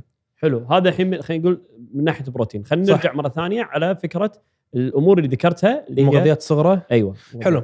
المغذيات الصغرى فيتامينات، معادن، تشتق لكثير امور. عندك مثلا فيتامينات نقدر نتعمق فيها وايد، ولكن بدون ما نتعمق عندك مثلا فيتامينات دي، هذه تقريبا اغلب الناس فيها نقص، فتروح تسوي تحليل دم تاخذ علاج مالك. هذا واحد من الاشياء اللي انا اشجع اللاعب. انا عندي تبي تسجل عندي، اذا انت 6 شهور مسوي تحليل دم راح الزمك تسوي تحليل دم قبل لا يدفع، قبل لا يشترك. من الشروط 6 شهور مسوي تحليل دم، لازم تسوي تحليل دم. ليش؟ واحد حق صحتك، لما انت يكون عندك امراض معينه انت ما تدري عنها، انا راح اسوي تحليل دم، اوكي انا اما ما اقدر اتعامل معاك او تحتاج تصرفات معينه قبل ندخل بالشل الصح. انت تقرا تحليل الدم نفسه؟ يس. يعني كشيء دراسه ولا هم تعلمت عليه؟ كشيء رياضه. انا شغلي رياضي اكثر. اوكي، لان في مؤشرات، حلو انك ذكرت النقطه هذه، في مؤشرات حق الشخص اللي يتمرن طبيعته ترتفع. تجي لي واحد ما يتمرن قاعد بيت مرتفع، اقول له حبيبي انت عندك مشكله. عرفت؟ فانا شغلي رياضي. اما ذي الواحد ما اعرف شيء، روح الدكتور، مو شغلي. زين، هذا اول شيء. لازم تحليل دم. تحليل دم بالعاده شنو نشوف فيه؟ بعد نشوف فيه نقص فيتامين د، هذا رسمي. 99% من الناس كل اسبوع تاخذها. الدكتور يعطيك حبه 50,000 بالعاده جرعه اسبوعيه، بس 3 شهور تسوي تحليل دم مره ثانيه وتقيم وضع امورك تمام. بالعاده راح تاخذ جرعه علاجيه، تقل جرعه تاخذ يوميا، خلصنا. ففيتامين د شيء مهم حق صحتك وحق النتائج الجسمانيه. هذا واحد. اثنين، عندنا الاوميجا 3. الاوميجا 3 هم طبيعي. يعني الحين بقول مكملات انت تقدر تعيش بدونهم، تقدر توصل نتائج بدونهم، ولكن يصير فيني انت ممكن تاخذ نتائج احسن صحيا وجسمانيا من خلال مثلا اوميجا 3. الاوميجا 3 هي حماضه دهنيه موجوده اكثر في الاسماك الدهنيه. اغلب الناس يقول لك اوميجا 3 مكسرات، اوميجا 3 مثلا بذور الشيا. لا، مو احنا النبي. نحن نتكلم عن اوميجا 3، احنا نتكلم عن انواع من الاحماض الدهنيه تسمى EPA و DHA. هذول الشيئين هم الاساسيين. اوكي، هذول وين موجودين اكثر؟ في الاسماك الدهنيه مثل السالمون. تقول لي الزبيدي، الهامور، هالامور الاسماك الخليجيه ضعيفه في الاوميجا 3. تقول لي تونه ضعيفه في الاوميجا 3. اما تقول لي انت تبي تاخذ السالمون طازج، اوكي، تونه معلبه، الامور هذه ضعيفه. فيصير فيني اوكي الاحتياج بالعاده حق الناس الرياضي، يعني قاعد الحين عن الرياضي، يوصل تقريبا 1 إلى 2 جرام في خلال اليوم. ايش كثر تاكل سالمون انت في خلال اليوم، خلال الاسبوع؟ صعب توصل له. فنروح حق الاوميجا 3. اوكي، ففيتامين د اوميجا 3. شيء ثالث عندنا مغنيسيوم. المغنيسيوم هم نفس موضوع الاوميجا 3 بالضبط، بس ولكن وين موجود في الخضار. حق الرياضي هم دائما احتياجه اعلى، يعني يحط ضغط اكثر على جسمه، فبالعاده يقول لك اوكي روح اخذ مكملات مغنيسيوم عشان تعطيك الاحتياج اللي انت تحتاجه كشخص رياضي. هذول الثلاثه بالعاده اشوفهم بس خلاص، هذول انا اشوفهم حق اللاعبين. بعدين ممكن اعطيك كرياتين، ممكن ما اعطي، بس هذول هم اللي انا اشوفهم اللي ممكن تستفيد منهم بشكل قوي. في طبعا امور ثانيه، مثلا الزنك حق واحد ما يدخل اللحوم يصير فين اوكي، فيتامينات بي مثلا فيتامينات بي حق واحد ما يدخل اللحوم يصير فين اوكي. فبقيه الامور يصير حسب الحاله، شنو عنده تعطيه، شنو عنده نقص تعطيه. بس اغلب الناس اقول لك هذه الثلاثه انا اشوفهم مفيدين حق اغلب الناس يعني. انزين، احنا يمكن وايد طابع الحلقه كان كلام موجه للشباب، كذلك في كلام يعني في اتوقع البنات لهم خصوصيه من ناحيه طبيعه الاكل اقل، ما يحتاجون هالمغذيات بشكل اكبر او مكملات عفوا الغذائيه بشكل اكبر. نفس الفكره، نفس اللي قلت انا، كله ينطبق على الرجال والنساء، نفسه كله ينطبق. لانهم عاده دائما يلقون صعوبه، مثلا نحن نسمع شباب مثلا في الوجبه يقول لك اقدر اكل ديايه كامله، اقدر اغطي هذا الشيء. بس في الغالب وايد بنات عندهم اهتمام في الرياضه، في يعني في الجيم. في الفتره الاخيره حتى الانديه صار عددها صح. اكبر، بس ما اعتقد انه يعني صعب الواحده تاكل كذي وجبه بهالحجم، فهم يميلون حق اللي هم المكملات الغذائيه بشكل اكبر. صح، وهم حط باك احتياج اصلا اقل من الرجل، لان اصلا الاحتياج بالعاده مثلا احتياج البروتين شوي نحسب حسب كتله الجسم كوزن. البنات بالعاده اوزانهم اقل من الرجال، فانت لو تاخذ مثلا واحده وزنها 60 كيلو، قول مثلا حسبه البروتين تقريبيه ضرب 2 يطلع له مثلا 120 جرام كقيمه غذائيه، مو وزن على الميزان كقيمه غذائيه. رجل مثلا وزنه 80 كيلو ضرب 2 160 جرام. فليش يقول لك الرجال يكون اكثر؟ ان حجمه اكثر، كتلته عضليه اكثر، لهسبب يحتاج اكثر. عرفت؟ فنفس القواعد تنطبق. بنت ما تكمل احتياجه تاخذ مكمل، بنت فيتامين د، بنت اوميجا، بنت مغنيسيوم، بس نفس الشيء. اللي يفرق ممكن الجرعات بس، اما المواد قواعد نفسها تنطبق على جميع الجنسين. لان كثير ناس يصير فيها هل هذه ينفع البنات؟ اي اختي، انت عندك نفس الاعضاء اللي انا عندي، عندنا كل شيء نفسه. اللي يختلف الكتله والاهداف اللي انا ذكرت كله ما يعتمد ابدا على الهدف الجسماني. ليش اقول من نقطه الاهداف؟ ان هذا راح تعتمد في جدول التمرين، يعني تفاصيل دقيقه، مو الصوره العامه انه لازم واحد يتمرن يرفع اثقال وهذا كله. حلو الاهداف. احنا خلينا نقول عندنا هدفين واضحين جدا، اللي هو هدف ان الشخص بيدش بطوله، هذا كم نسبتهم 1% يمكن اقل قليل، اي، والباقي يبي يحسن من جسمه. عاده اغلب الناس يبي يحسن من شكل جسمه، يعني صح. هذا التوجه. هل هذا الشيء تحس انه يعني هدف بسرعه الواحد من يتعدل جسمه يقدر والله يطلع بحر، يقدر يروح يسافر، يقدر يسوي شيء، خلاص تلقى يرجع؟ وهذا السبب يمكن يخلي اغلب الناس تلجأ او تروح النوادي بفتره الصيف اكثر من الشتاء. اتفق معك. اي، فهل شلون تتعامل مع هالشيء هذا؟ تخلي واحد عنده اسلوب حياه انه يعني في جانب انه يغير هدفه نفسه، مو هدف انه بس يكون شكل. صح، الهدف كشكل مو هدف غلط. الهدف انه شنو تسوي عشان توصل للشكل هذا الغلط. شلون يعني؟ اغلب الناس يصير فيه انا بجهز حق سفره صيف، فيروح النادي مثلا قبلها ب8 اسابيع 12 اسبوع، يقدر يتعدى جسمه 12 اسبوع، فتره حلوه انك تشوف قبل بعده. هل هو احسن قبل بعده؟ لا. شو يسوي؟ يخلص الصيف، راح سافر، استانس، بالعاده وقت السفر يسوي يفلها بالاكل. ليش؟ لانه هو كان حارب نفسه تلاقي 12 اسبوع، ما يفكر على المدى البعيد ان انا بنزل بعدين برفع، لا، انا عندي شيء واحد، فيدخل اقصى ما عندك. انت يكون عندك شنو اقول، انت عندك مثلا يوم واحد في مدينه ملاهي ما راح تيها بحياتك مره ثانيه، شو راح يصير فيك؟ بحللها عدل. نفس فكره يصير فيه حبيبي انا عندي 12 اسبوع بس او 10 اسابيع بعد اني سفره، ما عندي ولا شيء بعده، سفرات ما عندي، هاي السفره الوحيده مالتي، فيطلع كل التعب فيه، وبعد شو يسوي بالسفره؟ يعوض ياكل، ممكن يرد اسوء من قبل، مو الناس قبل، اسوء من قبل. بعدين بيروح السنه الجايه يسوي نفس السايكل مره ثانيه، يتعدى جسمه فهو لانه يرد اسوء من قبل، عاد بعد 5 سنين هو مثلا بدا الحركه هذه وزن 80، بعد 5 سنين وزن 90 كيلو امتن. فلما يرد يسوي الحركه هذه تلاقي يرجع حق وزنه وجسمه قبل 5 سنوات. فبالاول الاخير غلط الواحد يفكر فيها بالطريقه هذه، ان الواحد يفكر فيها على المدى القصير. اي هدف تبي توصل له، تبي تصير زين فيه، لازم على المدى البعيد، سواء دراسه سواء فلوس، الجسم بالتحديد لازم الموضوع يصير على مدى بعيد. اذا انت فكرك والله انا بس بدش نادي من يحوشني دافع من يحوشني حافز، غلط. وايد ناس يقول لك والله انا بتزوج عشان بدش نادي بعد جسم حق زواج. انزين اوكي نمشي معك، انت تقول له انا وايد يولي يقول له انا بزوج بعد 3 شهور بتعدل، يصير فين اوكي انا اتفهم هدفك بس اشرح له، اقول اوكي انت تزوجت الحين خلاص صار العرس، خلاص انت الهدف مالك صار فيك انا بتعدل حق المناسبه هذه، خلصت المناسبه ايش بتسوي بعدها؟ بالعاده ايش راح يسوي؟ بالعاده راح ياكل، بيطلع مع زوجته، بيسوي الامور هذا، راح يسحب على النادي. اقول لك يا 95% راح يسحبون على النادي، راح يسحبون على الدايت، راح يسحبون على كل شيء. شو يصير فيه؟ رد اسوء من قبل. زين وزوجتك ما فكر انت زوجتك شو راح تفكر؟ زي انا قبل شهر جسمك، بعد شهر جسمك صار اسوء. ليش كذي؟ لان انت كنت حارم نفسك وحاط هدف فقط على المدى القصير، ما صار فيك. الحين لما واحد يقول لي انا بدايتي الزواج كدافع بعدين راح اكمل، اوكي هدف صح ان انت الزواج ما يكون كدافع بعدين تكمل. ناس مثل بعض الناس يقول انا بدايه السنه دافع لي بعدين اكمل، اغلب الناس ما يكملون. ناس شهر رمضان، والله شهر رمضان بدايه جديده او سنه جديده، سنه جديده انا جديد، نيو يير نيو مي. زين كم واحد يصمل بالنادي؟ ما في. من 100 واحد يجي 5 يصملون. ليش؟ الفكر مضروب، الفكر غلط. بس ترى هذا الوضع، يعني الكلام اللي قاعد تقوله كلام صحيح 100%، وكل الناس، مو كل الناس، يقول اغلب الناس مقتنعين فيه، بس يلقون صعوبه في تطبيقه. يعني يحسون ان خاصه احنا نعيش في مجتمع دواوين، امور اجتماعيه. انت من تقعد من النوم تروح الدوام، يلا اليوم شنو نطلب ريوق، من يبي يطلب معاي والله بطلب كافيه الفلاني، بعدها تروح شنو نطلب غدا. اصلا يزعلون عليك اذا ما تعشت وياهم بالديوانيه. ايش فيك منفس انت على بالنا هذا مسوي رجيم؟ المفروض يقطع الديوانيه، نفسيته تتغير، طبيعه الطلعات، كل مناسباتنا الاجتماعيه مبنيه على الاكل يعني. فاذا انت اكلك معاك، اذا انت مسوي رجيم، يعني انت مرفوض اجتماعيا يعني. حتى الامور السياسيه والانتخابات وهذا هم فيها اكل يعني. نقطتك جدا جدا جميله وسعيد انك ذكرت. الحين انا لما اتكلم عن النقطه هذه، احنا دائما نقول استمراريه، صح؟ النمط الحياه.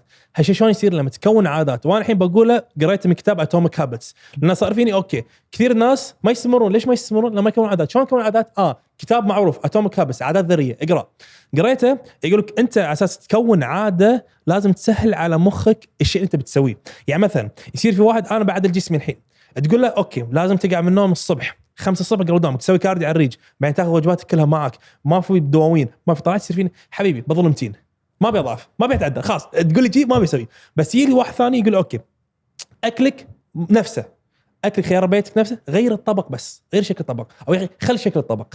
انت حياتك نفسه، ابيك بس كل يوم تمشي نص ساعه، بس امشي نص ساعه، لا تسوي ولا شيء ثاني خلال يومك، بس امشي نص ساعه بس. يصير فيه اوكي اسبوع الاول مشيت نص ساعه، اسبوع بعد، اسبوع بعد شنو تبي؟ اول وجبه عدلها شوي، بدل ما تاكل شنو اقول من مطعم هندي تاكل شيء من برا، انت ببيتكم سوون خبز بيض، لا تحسب سعرات، لا تحسب شيء، شنو تحب تاكل بس خله من البيت، بروتين اعلى، خضار اعلى بس. اوكي ضبطت الشيء هذا. ثاني اسبوع شنو كذا، ثالث اسبوع شنو. فهو بعد شهر شنو صار فيه؟ صار الوجبه الاولى الثانيه الثالثه تمام، ويمشي نص ساعه. يصير فيني اوكي تمرين 3 مرات خلال الاسبوع، اوكي مقدور عليه، الاشياء كلها سهله. بعدين شوي نتعمق. فاغلب الناس ليش يفشل؟ لانه يبي على طول في يوم وليله بيغير حياته ككل، ما يصير. لازم واحد يتدرج. فلما واحد يتدرج شنو يصير فيه؟ كبدايه اول وجه قد مضبطها، بعدين روح دواوين عادي، روح دواوين طلعات، روح سوي كل اللي تسوي نفسه. ثاني اسبوع والله يروح حق ربع، والله السموحه انا الحين حاليا ماشي على الدايت، بس عادي اكل معاكم باليوم هذا. يصير في تضحيات. ثالثا يصير تضحيات اكثر. بس ليش انا اقول النقطه هذه؟ لازم توصل لمرحله شويه تبدي تضحي. لازم اي هدف توصل له لازم تضحي. ما في ولا واحد بالعالم وصل حق نتيجه خرافيه باي شيء هو بيسويه بدون تضحيات. لازم يضحي. حتى لو خذ هرمون، حتى لو خذ هرمون لازم يضحي. حتى لو خذ هرمون لازم يضحي. صح الهرمون يغطي عن وايد سلبيات هو ممكن يسويها، اخطاء هو ممكن يسويها، ولكن هم لازم يضحي. لان اغلب الناس عباله هذا جسمه حلو ياخذ هرمون ما سوي شيء ما تعب. لا، بعضهم يتعبون اكثر. ليش؟ او لازم يسوي فحوصات اكثر، يدفع فلوس اكثر على المواد، يدفع فلوس اكثر على الفحوصات، يتابع اموره الصحيه اكثر، يدفع حق مدرب اكثر، يروح يهتم بوجباته اكثر. فاللي ياخذ هرمون صح لا افضليه، ولكن مو ان هذا كسلان. لا، في اقول لك في ناس تغذيته مو سليمه، تمرينه مو سليم، يتعدل لان الهرمون يعطي دفعه. ولكن هذا مو معناته انه يلا اوكي خلينا نروح دواوين، خلينا نروح طلعات، خلينا نروح سفرات، بس اخذ هرمونات عادي الامور طيبه، ما راح توصل حق شيء جيد يعني. فدائما انا اشجع ان الواحد يتدرج بالموضوع، وراح يوصل لمرحله لازم يكلم حوالين. انا مثلا في بدايتي تخرجت من الثانويه، تدري بعد الجامعه سهر وهذا كله، انا عن نفسي انام بكر ارجع بكر. رب محمد تعال محمد، اقول حبيبي ما في ما يك، تبي سوي العشاء بكر ايك، لا تقول الساعه 10 الساعه 11 هي ما راح يك. تبلش الديوانيه 10 11. اي اقول لا، تبي اكون موجود، انا راح يك الساعه 8 ايك 9:30 انا لازم امشي اروح انام. بعدين هم صار فيهم اوكي محمد احنا نعرفه، محمد الساعه 8 يجينا، الساعه 9:30 يمشي، خلاص. انت اذا ربعك اللي حوالينك ما يشجعونك على اهدافك غيرهم. حرفيا انا اقول حق اي احد اذا ربعك تقول انا بروح، يقول لا يا معود اسحب على النادي اقعد معنا، هذا الشخص بالعاده ما بيكسر احسن منه، لسبب قاعد يشجعك ان انت ما تروح. فانا بالحاله هذه واخر عنهم يعني. حوط نفسك بناس زينه. في مقوله تقول لك if you're in a room with 7 people they're all rich you're gonna be the 8. اذا انت في غرفه 7 ناس اغنياء انت بعد راح تكون الثامن. انت في غرفه 7 متان بعد راح تكون الثامن. انت في غرفه 7 صحيين بعد راح تكون الثامن. فالبين تحوط نفسك فيها مهمه جدا. حلو. الحين نبي نرجع حق المكملات، وتو تطرقنا على فكره الهرمون. لو نبي ناخذها بالتفصيل، اول شيء هل تنصح بهذا الشيء؟ هل في اشخاص يمكن مثلا تعطيه تنصحها طبعا بضوابط معينه، ولا نفس فكره التكميم بعد؟ انا نفس فكره تقريبا حق التكميم. يصير فينا اوكي ليش عزيز تبي تاخذ هرمونات؟ يقول انا بعد جسمي حق سافره. انا عن نفسي مو مع الفكره هذه. والله انا بعد جسمي حق عرس. انا عن نفسي مو مع الفكره هذه. انا عن نفسي اشوف تبي تاخذ شيء هرمونات حق مصدر دخل رزق اوكي، او تقول لي انا اعشق كمال اجسام، انا ما اقوم فكري بس كمال اجسام، صار لي سنوات طويله كمال اجسام ابي انافس بطولات. يصير فيني اوكي اتفهم الهدف هذا، واتفهم هدف ان هذا يكون مصدر رزق حقك. يعني مصدر رزق غير كمال اجسام. يعني انت مثلا تكون مدرب، لما تاخذ هرمونات جسمك يصير احسن، فالبزنس ماركتينج مالك يصير احسن. بس هني انت يكون متقبل ان في اخطاء او اخطار وفي تاثيرات سلبيه، فانت يصير فيك اوكي شنو الايجابيات والسلبيات، انت تقيسهم بين بعض. يصير فينا اوكي انا بس راح يتحسن كذا، سلبيات ممكن يصير كذا كذا كذا. انا بالنسبه لي ايجابيات اكثر من سلبيات، اوكي اروح. بس اغلب الناس اللي ياخذون هرمونات للاسف ما عنده الفكر هذا، ان انا اشوف شنو الايجابيات شنو السلبيات اروح حق ايجابيات اكثر. بس فكر راح تعدل جسمي، شنو السلبيات راح تحوشك، شنو هذا شنو على المدى بعيد. فكرت لا ما فكر. يقول لك دخل منظم ما ادري ايش. حتى لو انت مهما تسوي لازم تحط ضرر على صحتك، لازم يكون في ضرر. الحين ضرر من شخص ثاني يختلف، المواد اللي راح تاخذ راح تختلف، الجرعات راح تاخذ تختلف، شنو تسوي بحياتك راح يختلف. ولكن الفكره لازم تقبل ان في ضرر راح يكون موجود. لازم. زين الشغلات اللي سولفنا عنها قبل شوي اللي هي البروتين، الكرياتين، حتى اللي هي حبه المغنيسيوم اوميجا 3، هذه كلها ما لها سايد افكت او ضرر جانبي؟ لا انت شوف، المغنيسيوم موجود في الاكل، انت بقى تاخذ احتياجك انت كشخص رياضي. 1 2 البروتين نفسه موجود في الاكل قاعد تعوض انت من خلال المكملات الغذائيه. 3 الاوميجا 3. فكلها امور انت تاخذها بالجرعات الصحيحه بطريقه ما لها تاثيرات سلبيه. انت حاط في بالك شغله كلها FDA ابروفد، كلها تنباع بالصيدليات وولمارت في كل مكان بامريكا. FDA منظمه الصحه والغذاء العالميه لو شافت ان في ضرر هل راح تخليها؟ بالعاده لا. لو هي صدق فعلا تذبح الواحد او تسوي له امراض صحيه ما راح تخليها. واحد يقول اوكي فلوس ما شنو. انا ما اقول لك ان المنظمات كلها سليمه، اكيد في غش، في تمويل، في فلوس، في شركات وهذا كله. زين مو من طريقه نتخيلها. زين اوكي مو من جانب انه ولا لها ضرر اثناء تناولها. بس مثلا انا وقفت تمرين زين وهذا الشيء يمكن يرفع وزني مثلا، يعني اقصد مو ضرر من ناحيه صحي. اي صحي، يعني اقصد ضرر من ناحيه النظام الغذائي. يعني انت مثلا قبل لما كنت تتمرن اكلك خلينا نقول زايد، يعني مثلا تاكل كم بيضه بالنهار، كم يعني كنت تاكل نص دقائق كنت تاكل دقائق، يعني بهالطريقه هذه. اليوم وقفت تمرين فتره من فترات، اذا ظليت على نفس الجدول الغذائي راح يزيد وزنك بالطبيعه. ممكن صح. اي زين هل هذه الامور مفترض من اول ما توقف مثلا تمرين اوقفها بحيث انه لها، خاصه لما نتكلم عن البروتين مثلا؟ مو شرط، لان انت عادي البروتين اغلب الناس يربطون المكملات الغذائيه بالتمرين. في بعضهم مرتبطه بالتمرين، مثلا الكرياتين. يجيك واحد يقول انا ما راح اتمرن، هل اخذ كرياتين ما له داعي، ما راح تستفيد منه عدل. امي الواحد يقول انا ما اغطي احتياجي من البروتين، مثلا يقول لي انا والدتي كبيره في العمر ما تغطي احتياجها من البروتين، دخل مكمل بروتين. عادي المكمل الغذائي مو مرتبط بالتمرين، عادي هذا يعوض اكل. نفس الشيء كربوهيدرات مثل الاوميجا 3 مثلا. اوميجا 3 يعتبر مضاد انتي انفلاماتوري، مضاد التهابات، يعتبر هم يساعد احماض دهنيه اساسيه. يعني اذا شفت شلون البروتين الجسم يحتاجه، هذا هم الجسم يحتاجه كميات اقل. فاذا الشخص نفسه ما ياكل اسماك مثلا دخل اوميجا 3، عرفت؟ فهي الفكره شيء تكون صح انت كرياضي نفس القواعد ولكن بجرعات اعلى تكون، ولكن نفس القواعد تنطبق على شخص حتى ما يتمرن عادي. انزين من ناحيه وقتها في شغلات تؤخذ قبل التمرين، في شغلات بعد التمرين، في شغلات اشوفهم ياخذونها اثناء التمرين نفسه. صح. شنو الفرق بينهم ومتى تاخذ هذا ومتى تاخذ هذا ومتى تاخذ هذا؟ اوكي هو يعتمد حسب شنو انت تاخذه. مثلا الكرياتين ماده تراكميه، يعني انت مو تاخذه الحين راح تشتغل، يعني مو الحين تاخذه قبل التمرين الحين راح تشتغل، لا هذه ماده تراكميه، يعني يبي لك ايام تستمر عليها. بعد تقريبا 3 أسابيع من استخدام الطبيعي اللي هو سكوب واحد في خلال يوم، يلا جسمك يتشبع منه بشكل صحيح وتشوف منه نتائج وتاثيرات. هذا الكرياتين.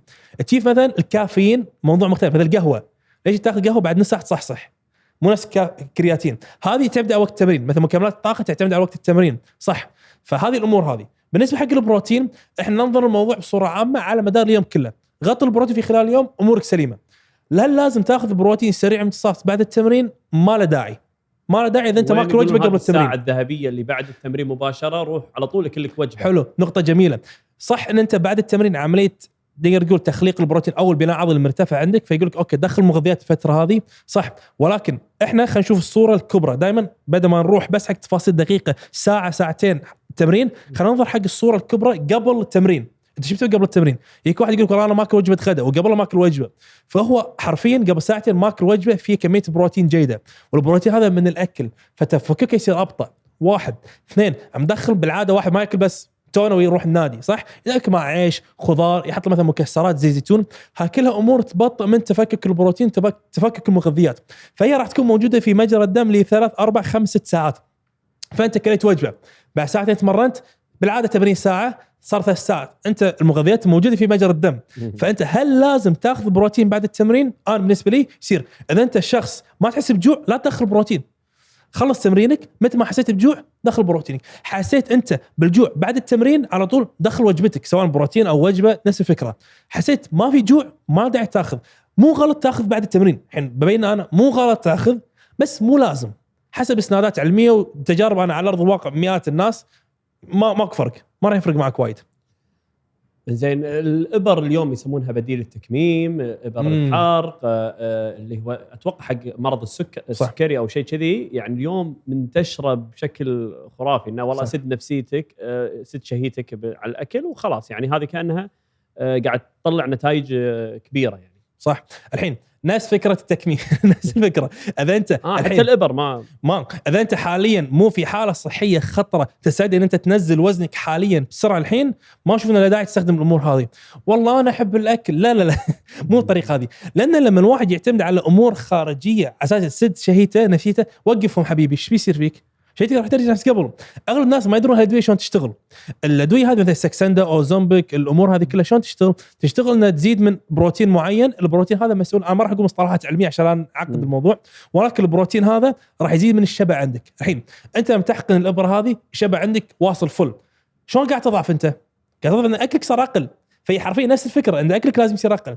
مشكله الابر هذه تخلي الاكل وايد قليل، فطاقته تصير سيئه، نفسيته تصير سيئه، الاكل وايد قليل، تمرينه يصير سيء، كتله عضليه ما في، فيكون هزيل.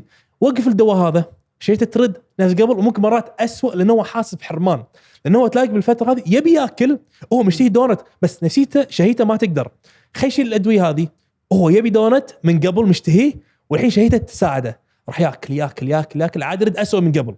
فانا عن نفسي ما اشوف ان هذه اشياء تاخذها عشان تعدل جسمك، لا والله انا حاولت نفس موضوع التكميم، والله انا حاولت التزمت بدايت بس ما نفع معي لحساب راح استخدم الابر بسوي تكميم. انت التزامك كان غلط. يجيب نفس الناس هذول كلهم حرفيا، اي واحد يقول والله انا التزمت ما ضبط معي، يبى حل التزامه في اخطاء، ما التزم صح، ما اعطى نفسه فرصه. اما تي الواحد تقول لي والله انا مشيت بحساب السعرات 100%، سجلت مع كذا مدرب، درست الموضوع، رحت النادي، سويت، ما نفع معي ولا شيء، اوكي روح سوي تكميم، اللي هو كم واحد ولا واحد. عرفت؟ زين الحين انت تتكلم يبالي سؤالين. الفكره الاولى بعبر لك شنو وجهه نظر اللي قاعد يسوون تكميم او شنو اثره. يقول لك انا النتيجه تخليني شنو استمر، والنتيجه اللي تبين على شخص مثلا وزنه 80 كيلو لما ينزل ترى 4-5 كيلو وايد راح يبين على شكله، مو نفس اللي وزنه مثلا 140 راح ينزل 4-5 كيلو، هذه ما راح يحس فيها يمكن. هو يبي يشوف نتيجه، النتيجه هذه صح بعدها تقول يوقف الابر، بس بعد ما شاف النتيجه ممكن يتمسك بالتمرين، يتمسك بالدايت، يعني يقول على الاقل نزول اول 20 كيلو صار لي خلينا نقول ايش كذا بشهر ونص شهرين، ما ادري يعني يمكن هذا رقم. الابره تنزل يمكن 5 يمكن بالشهر 6 بهالحدود يعني حلو. خلينا نقول 15 كيلو خلال شهرين، خلينا نقول هالرقم هذا خلال شهرين. 15 كيلو بالنسبه له هذا وهو سبب استمراره. ايش رايك بهالوجهه نظر هذه؟ ما افضلها لان انت ما تضمن انك راح تنزل 15 كيلو، هذه ما تضمن. اقول الابر اوكي تكميم راح يقص معدتك، خلصنا الابر، شي ضمنك ان انت راح تنزل الرقم هذا، يمكن يصير لك مضاعفات ما تقدر تكمل. صارت مع كذا واحد خذ الابره نزل بس صح حاجته مضاعفات ما يقدر يكمل، هذا كلام رد من قبل. فانا شنو صح كلامك، في ناس بذات التكميم انا مر عليه كذا لاعب هو متكمم يا صح، ولكن بعدها استمر في الاكل والتمرين والصمل والجسم صار مرتب وحلو، بس احنا نشوف كنسبه مئويه كم بالمية، قول من 100 واحد، هذه نسبه من واقع التعامل مع الناس، من 100 واحد يقول لك 3 يستمرون بس ماكو شيء. هذا معناته شنو؟ لان اغلب الناس شنو مخه قبل العمليه نفسه بعد العمليه. هو اليوم وزن باكر شايلين منه 20 كيلو قاصين بطنه، بس مخه نفسه هو ما يقدر ياكل بعدها يكمل يضعف لان اكله صار اقل. بعض الناس يروجون حق فكره ان انت عمليات تكميم راح ترفع عندك الحرق ليس انت راح تنزل بعدين. لا، عمليه تكميم راح تشيل جزء من معدتك، فانت القابليه انك تاكل راح تصير اقل. اكلك صار اقل شنو راح تنزل. بس هذه الفكره. بعدين مع الوقت راح تعود وراح ترد تاكل. اذا مخك نفسه شنو راح يصير؟ راح ترد تاكل ويصير اسوء من قبل. ليش ناس كثيره سووا تكميم ورد متن يلاقي يسوي تكميم مره ثانيه؟ ليش؟ ويعد بالسايكل هذا. فانا معاك صح، في ناس يكون بالطريقه هذه يصير في اوكي انا التكميم نقطه بدايه مالتي ولكن بعدين اكمل، ولكن هم انا ما احبب الطريقه هذه. ليش؟ لان انت في اثناء مرحلتك في خساره الدهون طبيعي اي احد راح يفشل، اي احد في بدايته راح يسوي شيء غلط راح يتعلم منه. انت في مجال الرحله هذه لما تسوي شيء غلط تتعلم منه، كونت لك خبره، بعدين اكتشفت ان هذا الشيء يفيد معي هالشيء ما يفيد معي. انت في خلال نزولك 30 كيلو بدون تكميم راح تكون عندك معلومات اكثر، مريت بتضحيات اكثر، تجارب اكثر، سلبيات اكثر، ايجابيات اكثر، مقارنه بشخص يسوي تكميم. ما اقول لك انه يسوي تكميم ما مر بصعوبات، اكيد مر بصعوبات خاصه فيه، ولكن انت كشخص لانك مريت بالصعوبات هذه فبعدين فرصه محافظتك على النتيجه وفرصه استمراريتك وفرصه وصولك لاهداف اكثر راح تكون احسن. ناهيك عن موضوع الترهل اللي ممكن يحوشك من التكميم. خل بنروح حق موضوع الترهل يمكن بنهايه الافكار، بس بنرجع على فكره الالتزام. حلو، انت اليوم تقول الانسان اللي يقول لك انا ما قدرت او ما وصلت حق نتيجه عنده مشكله في الالتزام، فنروح نشيك على التزامه. واحنا نشيك على الالتزام راح نكتشف انه في عنده مزرق او خطا او زين. وايد ناس اتوقع يسجلون معاكم او يقول لك انا التزم بس اما بقصد او غير قصد، انه هو ما يكون واعي حق اكله، او هذه سوالف البينيات ياكل بدون ما يحس.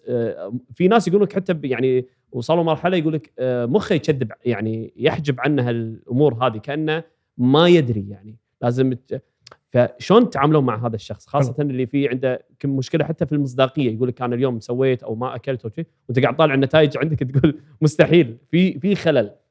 اوكي، حلو انك ذكرت النقطه هذه، لان في دراسه سووها في امريكا يا مجموعه الناس هذيل حرفيا نفس عامه الناس. انا ملتزم في اكل ما اضعف. اوكي، ايش قاعد تاكل؟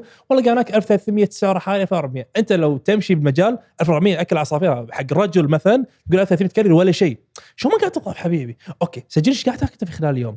العلماء خذوا هم قاعد ياكلونه بالضبط شيء وسووا حسبتهم ياكلون 2200 2300 سعره، فهو قاعد ياكل 1000 اكثر من اللي هو قايله.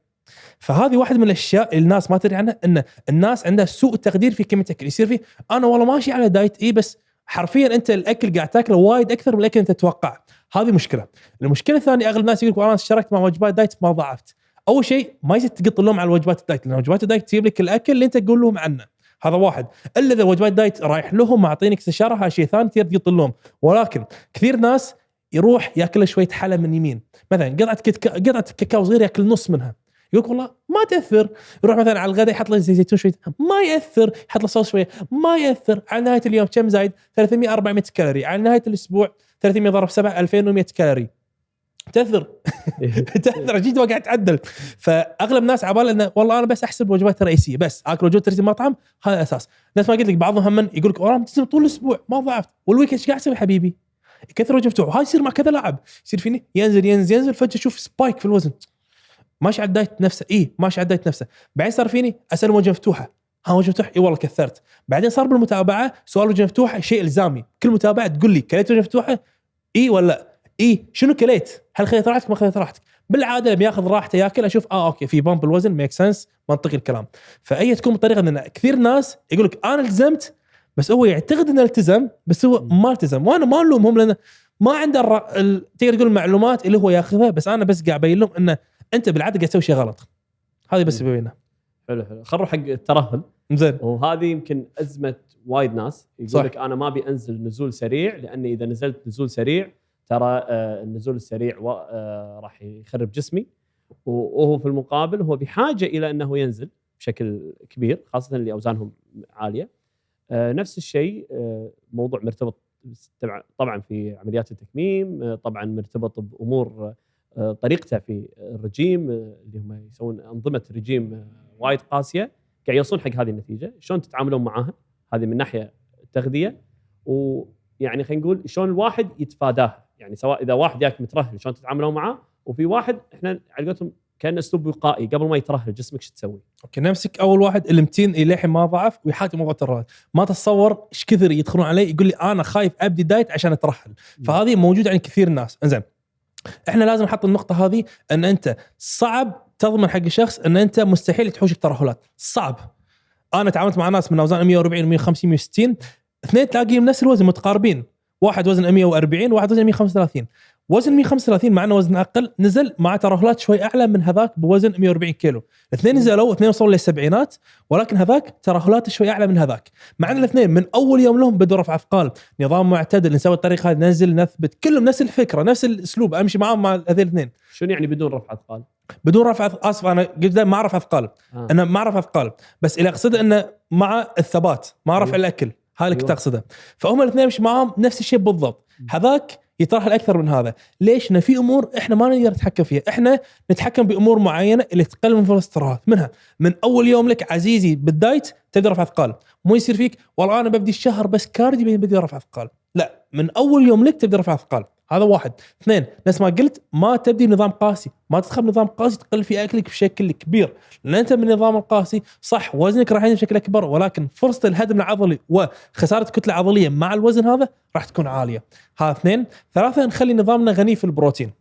هذين الثلاثه مع بعض بالعاده راح يخلونك تنزل باقل فرصه ترهلات ممكنه. ليش اقول باقل فرص ترهلات؟ لان في اشياء انا كمدرب او اي احد في العالم ما يقدر يتحكم فيها، اللي هي استجابه الشخص للبناء العضلي والتمرين نفسه. لان الترهلات بالعاده تكون شنو؟ ملء الجلد، ملء الفراغ هذا، ويكون بالكتله العضليه. احنا الناس ما قلنا في اختلافات وايد كبيره بين الناس من الناحيه الجينيه.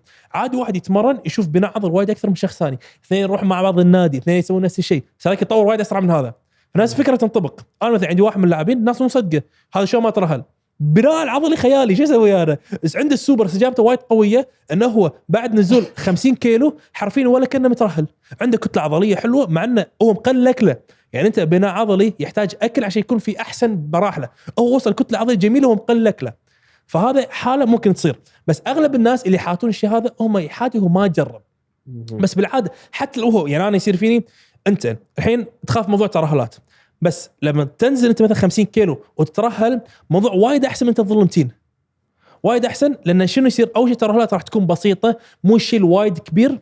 ثانيا حله وايد سهل، عمليه خلصنا. هذا الحل اذا انت تقول انا مستعجل، ولا انا ما افضله، ونروح حق النقطه الثانيه اللي واحد حاجه ترهل شنو يسوي. زين بالحاله هذه انت لو واحد حاجه ترهل في سيناريوهين يكون موجود، اما انه هو حاجه ترهل وهو للحين عنده الدهون يبي يخسرها، او هو حاجه ترهل بس ما عنده الدهون خلاص شال الدهون كلها. والحمد لله اقدر اقول لك من واقع التعامل مع جميع الحالات هذه وهذه. زين نمسك الحاله الاولى اللي هو نزل بس ما عنده الدهون، خلاص انهت الدهون بس عنده ترهلات. بالحاله هذه يرفع الاكل، يرفع الاكل، يركز على البناء العضلي، لان بناء عضلي الناس بناء عماره يحتاج موارد، يحتاج بناء. بدون اكل ما راح تبني ذيك الكتله العضليه. وانت في مرحله النزول صح ممكن تتمرن وتبني كتله عضليه، ولكن ما تكون في اقصى مراحلها لحساب شنو؟ ندخل رفع الاثقال مع رفع الاكل. فهني احنا نكون في بيئه بنائيه. الا لاحظت بالحاله هذه بالفئه هذه من الناس، لانه هو كان متين قبل وكان مقلل اكله، يصير فيه هل انا رحمت الناس قبل لما تقول لي ارفع اكلك؟ لا، لان انت قبل شنو خلاك تصير متين؟ خلاك تصير متين انت ما تراعي الاكل، تاكل بزياده، ما في حركه، ما في تمرين، نوم ملخبط، كل شيء ملخبط. بس انت الحين راح ترفع اكلك بشكل مدروس، بشكل محسوب، راح تتابع نسب زياده. فهني انت تزيد من فرص ان انت تشد الترهلات، وعادي جدا تشيل فكره عمليه من بالك. وهاي صارت مع اثنين من اللاعبين عندي، انه كان بحاله هذه رفعنا الاكل صار فيه ما بيسوي عمليه، خلاص انا راضي بالبناء العضلي، جسمه تعدل شد، جسمه تعدل شد بشكل وايد حلو. واوريك نتائج بعد البودكاست، اوريك صوره. زين اتوقع موجودين يمكن عندك بالحساب أو موجودين موجودين بالحساب، هايلايتس في نتائج موجود، وحاط هذا مسوي التكميم قبل. فهذا اول حاله. ثاني حاله نروح حق الشخص الثاني اللي هو الحين عنده ترهلات ولكن الدهون موجوده في جسمه للحين. بالحال هذه هو لان عنده الدهون ولازم ينشف، لازم يقلل اكل. بالحاله هذه اقول لك كمل في مرحله خساره الدهون، لا توقف. لان انت لو صار فيك اوكي انا عشان ابني عضله لازم ارفع اكلي، بس انت عندك دهون ما تخلص منها، فانت لما ترفع اكلك راح يزيد عندك دهون اكثر. فلا، ما نبي شيء هذا. نبي اول شيء نخلي مرحله التنشيف نخلص منها، بس ركز على الاثقال، رفع الاثقال عندك، وركز على البروتين. اغلب الناس شو يسوون؟ بيضعف يركز على الكارديو، كارديو كارديو كارديو كارديو كارديو. انا بالنسبه لي الكارديو لا اقل اهميه بين كل جميع هذول. انت عندك الاكل اول شيء، حتى بالنسبه حق الحرق. ايه هو يساعد بالحرق صح، بس بالنسبه حق التركيز انه واحد وين حط تركيزه.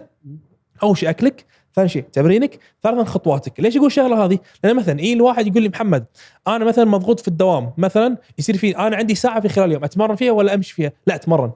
لان احنا ممكن نضعف بدون كارديو عادي، حرفيا ممكن تخسر دهون بدون كارديو. صح الموضوع راح يكون اصعب، راح تاكل اقل، ولكن هل انت ممكن تضعف بدون ما تعدل اكلك؟ لا. هل انت ممكن تضعف بدون ما تبني هل انت ممكن تبني كتله عضليه بدون ما تتمرن؟ هم لا. كتله عضليه حلوه بدون ما تتمرن؟ لا. الكارديو هدفه بالعاده حرق السعرات الحراريه، رفع الحرق. احنا ممكن نسوي شيء ثاني من خلال الاكل، نسوي شيء هذا.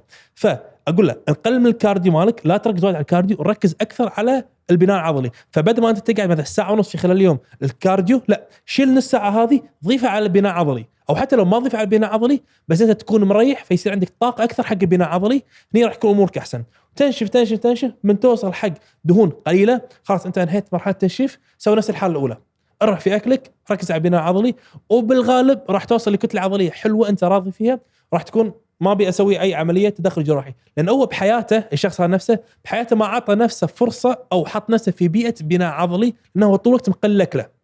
بس انت لما تعطيه ان جسمه تعطيه ترفع له بالاكل، يصير في حبيبي انا السنين مو رافع لي انت بالاكل، الحين ترفع لي بالاكل، راح يستانس الجسم، يعطيه طاقه احسن، تمرين احسن، اشارات بناء عضلي احسن، فبناء عضلي احسن. يعني يمكن اغلب المواضيع احنا قبل ما نبدا قاعد نقول ان احنا بنتكلم اليوم عن تغذيه ونخلي التمرين يعني او الرياضه، بس كل شيء سبحان الله احنا قاعد نتكلم فيه انت قاعد تدخل فيه كقناعه، وهذا شيء يخلينا حق يمكن مستقبلا في الموسم الجاي او شيء نتكلم عن حلقه خاصه في التمارين التكنيك، لان هم فيها نقاش طويل صح. عريض. يعطيك العافيه. الله يعافيك. يعني صراحه يعني انا اغلب الامور تكلمنا عن الشكل، عن المخاطر، عن الوقت، عامل حتى شلون الانسان يغير تفكيره، وهذا اتوقع الشيء اللي يخليك شوي تستمر. يعني صح. الفكره اذا تغيرت داخل راس الواحد خلاص يبدي ينظر حق الموضوع بنظره مختلفه. اكيد. وعساك على القوه. الله يقويك، كنت مشكور على الاستضافه والله. ما قصرتوا. يمكن عبد الله اكثر واحد ركز اليوم زايد 10 كيلو قبل. عساك على القوه. الله شكرا. يقويك، سلمك حبيبي، مشكور.